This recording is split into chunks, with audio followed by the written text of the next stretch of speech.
Greetings to you all, members, colleagues, and friends of the American Translators Association.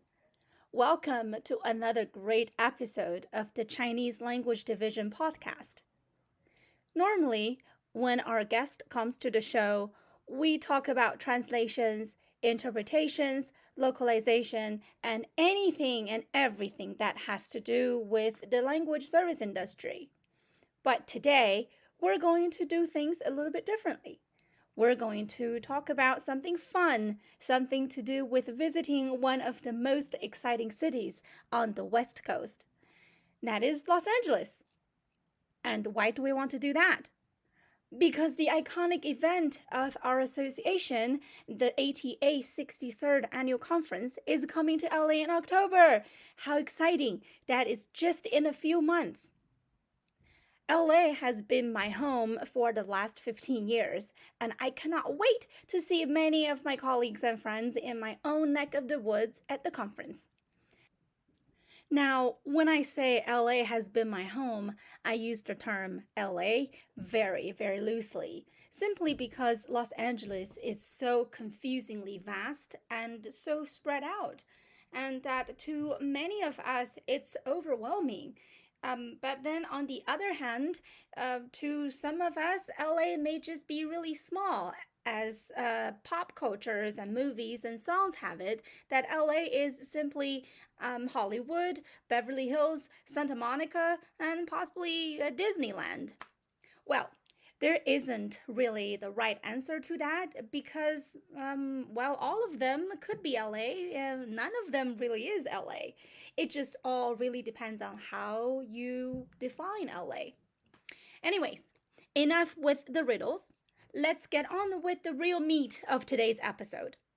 Well, I leave it to you to define which part is LA and which part is not LA. I could offer some insider's information to help you efficiently navigate through the hustles and bustles of the overwhelming city while helping you make the most out of your trip to the City of Angels. I'd be remiss to do this on my own, so I enlisted the help of someone. Ladies and gentlemen, let's give it up for our very own Ben Karl. Ben is the perfect guest for this episode because under the several hats he wears, he is a fellow CLD member, he is on the board of directors of ATA, and most importantly, he is also based in LA. I'm sure many of you already know Ben, but I will just let Ben say hi to you all.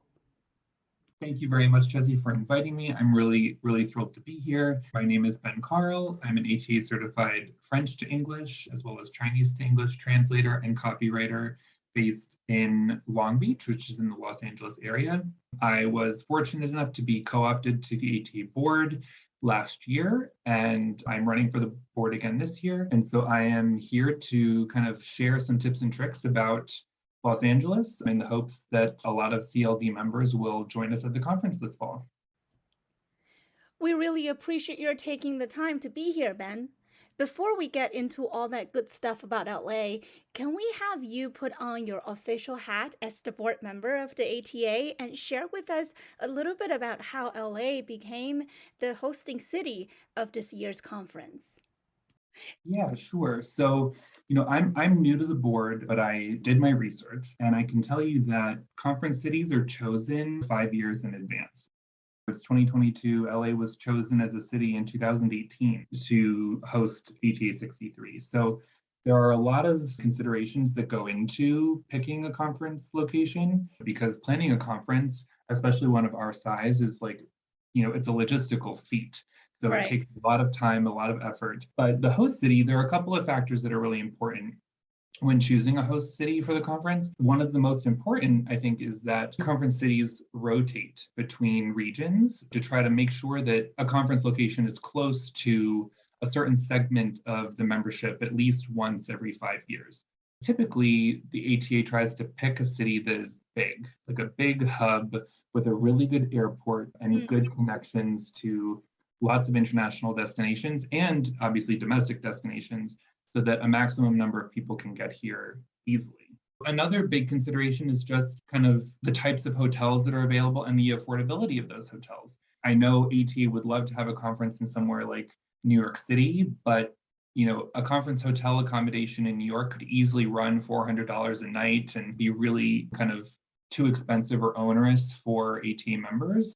We don't have a big corporate giant funding our conference, and we try to be very cognizant of budgets and affordability in large cities, but with decent hotels and good connections to other destinations is one way to kind of keep costs down while also making sure that a maximum number of people can attend. And then, we're a really kind of cosmopolitan group of people. We love urban settings. We love walkability. We love restaurants. We love, tourist offerings that are within walking distance of the hotels. So those are all factors that go into picking a particular destination and ultimately settling on a hotel as well. I wasn't involved in picking LA, but, I think you and I both know that the Westin Bonaventure downtown checks a lot of those boxes. It's a really great hotel and a really walkable part of the city. And so I'm excited about having the conference there this year. The conference is ATA's sort of flagship event, right? It's what we look forward to all year and something that we spend a lot of time planning for and working up to. And so when the conference does well, the association does well. So making sure that the conference is a success is a top priority of the association, and having it in a city like LA sets us up for success, hopefully. Yeah, well, I'm just really looking forward to it. And this is going to be the easiest conference for me to get to logistically. I probably won't even need to stay at the conference hotel, but I think I will, just to feel that vibe and then completely enjoying the company of fellow interpreters and translators, and then, having a few drinks at night and not having to worry about driving home.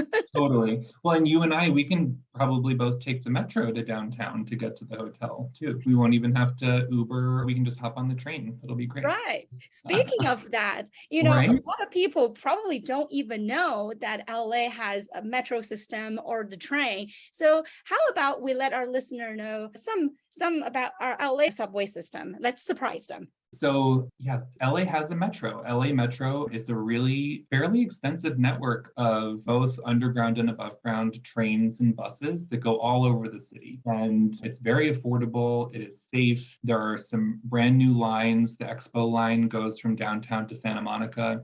The caveat being that the really convenient metro connection to LAX, which is our largest airport, is not yet finished and won't be finished in time for the conference. So attendees will be able to see the tracks under construction as they come to and from the airport in October. But unfortunately, that won't be available for conference attendees. They'll have to either take a bus or Uber from the airport to the hotel. But otherwise, there are some great stops right near the hotel, and you can go to Hollywood, you can go out to Santa Monica, you can come down here to Long Beach, you can go to Pasadena. It actually is a really great way to get around that people overlook.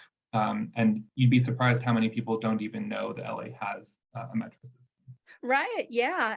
We would suggest our attendees to come here and hopefully share an Uber, because that would be much easier, right? And not having to worry Totally. about Yeah. parking and the crazy traffic. 100%. Yeah. Uber and Lyft are really great options, especially if you can split the cost with somebody. And downtown is really, really walkable, but you can also take Uber or Lyft to many of the places that you would be interested in visiting. And you can also download apps like Bird or Lime, which allow you to take the little scooters that are around town, which are kind of, if you're brave enough, are a really convenient way to get around. But I would also recommend that people avoid getting rental cars, at least during the conference time. If you are staying later and you want to drive up the coast, which I highly recommend, it is just stunningly beautiful to Right. drive up Highway 1 up the coast. Rent a car after, but you absolutely do not need one during the conference. Right. Yeah. Because that parking cost could really, really rack up in no time. And then let's use that on something worth it, such as good food or, other things. Yes, 100%. Yes. Right. And normally, Ben, when you get to a new city right after you leave the airport, what is the first thing that you look for? For me, it is food. What about you? I'm a big food person. I love kind of exploring what the food options are in a new destination. There are a lot of really great kind of iconic LA eateries. I know a lot of people are really excited to try In-N-Out Burger if they haven't yet, because it's just a West Coast thing and they don't have them in other parts of the United States. And, they make like four things on their menu, and they have their secret menu too, if you know where to look for that. But, Right. It's a fun thing to try and really kind of an iconic LA experience for sure. Yeah, definitely. And Ben, you mentioned that the LA downtown area is very walkable. I very much agree. But it's just like all the other big cities, we've got the pretty things to offer, and we also have the not so pretty things to bear in mind, such as the homelessness, unfortunately. And maybe it won't be such a good idea to roam around after they Sure. get dark. Yeah, I mean, I think, Los Angeles is the second largest city in the United States. And so, LA is a big city, and there are big city risks associated with being here, whether that's just crossing the street because there's a lot of cars whizzing by and you need to be very aware of your surroundings, or it could mean, proximity to nefarious individuals. So, which isn't to say that, you need to be afraid of people on the street, like no more than you would anywhere else. But just like anywhere else, walking alone at night might not be a good idea. Or if you turn a corner and the street is dark and there's no one on it, like maybe find an alternate route to get to where you're going, and if you feel unsafe anywhere for any reason, certainly find a new place to park yourself. I think it's just a matter of trusting your intuition, making sure that your valuables are in a safe place, or that, you just don't even carry them with you, and being mindful of where you walk, because honestly, I think tripping on a high curb here is probably just as likely, if not more likely, than an encounter with a pickpocket or someone on the street. Yeah. Because there are a lot of ficus trees, and those trees, they push the sidewalks up and they get very uneven, and you could very easily just like trip and face plant while you're walking around downtown. So yeah, you want to be careful of your surroundings and just kind of aware of who you're with and where you are. Be smart. Right. Yeah. And I also recommend ladies, bring your flat walking shoes. We're just really casual, relaxed here. If you want to put on your high heels to look pretty for those dinners, and by all means.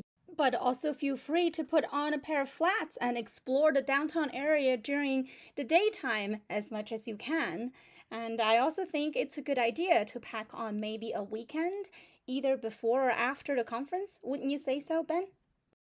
I think tacking on a few extra days before or after is a really great idea. There's an incredible art scene here. It really is sort of the epicenter of contemporary art in North America right now. Really incredible Western art at places like the Getty Villa or the Getty Art Center, the Broad. The Broad is within walking distance of the hotel. There's great stuff for music fans, for people who want to stalk celebrities and go on like a TMZ tour, or if you want to go on a relaxing hike in the Los Angeles mountains, or in Hollywood up in the canyons. There's really something for everybody. The list just goes on, and the options are endless. Yes. We have so much to offer here. 100%. Yes. Oh, and the food, we were talking about food. I mean, people should absolutely check out, Silver Lake and Koreatown and Little Tokyo, and the incredible Chinese food out in the valley. And, you can get incredible Armenian food and Cambodian food. You can really roll up to dozens of restaurants here, which is a lot of fun. Always is. Food always makes the day. Or in fact, Yes, it really have does. that day, food always saves the day. 100%. Yes, I couldn't agree more. Okay, well, I think we've covered quite a bit in our short time together. And I am sure our listeners and our friends will appreciate the information we shared.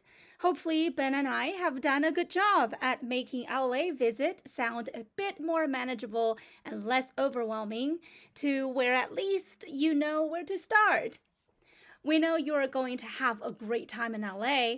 And for those of you who weren't so sure about coming to this year's ATA's conference, well, we hope we're able to convince you to just come here and join the party.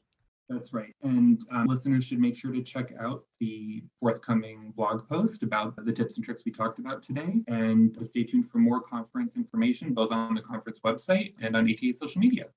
All right. Well, thank you so much, Ben, for your time. And I will see you at the conference. Thank you, Jessie. I'm looking forward to seeing you and everyone else as well.